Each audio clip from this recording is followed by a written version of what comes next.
Ladies and gentlemen, Mr. Stephen Michael Gleason.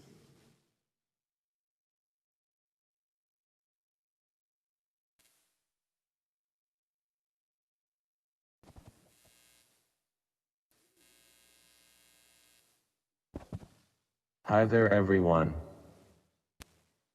Thank you Speaker Pelosi, leaders McConnell, Schumer, and McCarthy, Senators Cassidy and Murray, Representatives Richmond and Scalise, and all members of Congress. Also, thank you for coming to DC and speaking today, Drew. Just so everyone knows, today is Drew's birthday. So, Drew, let me wish you a very capital happy birthday, brother.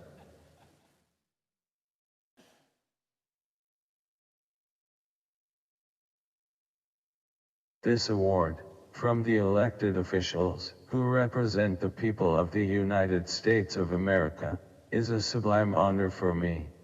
But I feel that, more importantly, I feel that this honor represents some joy, encouragement, and even triumph for the tens of thousands of extraordinary families currently enduring life with ALS. Also, the millions of extraordinary people in this country living with disabilities or other illness, and more broadly, all of you ordinary humans who experience adversity, tragedy, or anguish. No one is immune from anguish, tragedy, or adversity. Not even elected officials, NFL players, or even the most holy saints. I suppose I don't see my story as a football story, or even an ALS story, but rather, a human story. The truth is that we all experience pain in our lives. But I believe that the problems we face are our opportunity and define our human purpose. I believe that adversity is our opportunity to keep exploring, because we will all face pain and tragedy, but it's clear to me that, beyond the human capacity of imagination, our greatest strength, as a species, has been our ability to bravely share our weaknesses and vulnerabilities with each other. Doing that, we're able to understand each other's issues, and collaborate together to solve problems, and overcome any obstacle. While sharing one's weaknesses may not be common practice for people, especially for politicians in an election year, wink wink.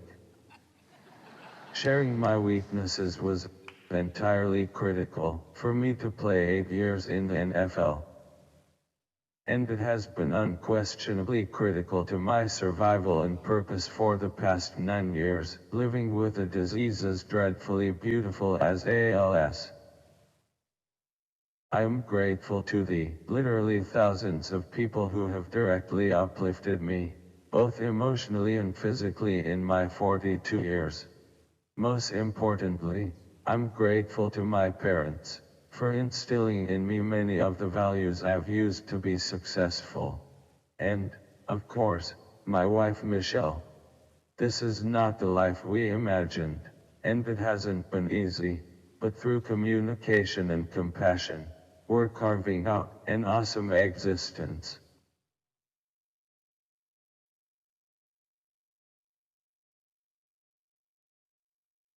In addition to having the understanding that I had to share my weaknesses to survive and succeed, I'm fortunate to have a motivation and a reason to live. Our son Rivers, and our daughter Gray. They give me purpose, the purpose of a lifetime. Some of you may disagree, but I believe there has been no greater time in history to be a human.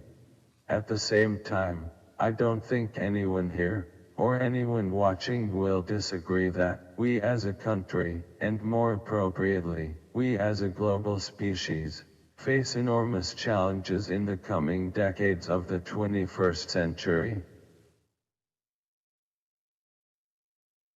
Challenges like exploring and colonizing other planets, or thoughtfully solving climate change, or the challenges of genetically engineering superhumans, or positively harnessing the seemingly miraculous power of artificial intelligence so people's disabilities are turned into super abilities.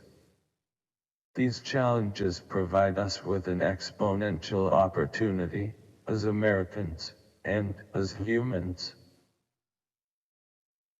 Because if we can keep exploring, share our weaknesses with each other, and compassionately collaborate to solve problems, our human potential is boundless.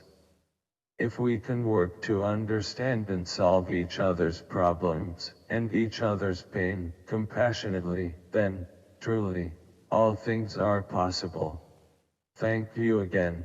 To the people of the United States of America, a nation I'm so proud to live in, for this unbelievable honor. Have a wonderful day.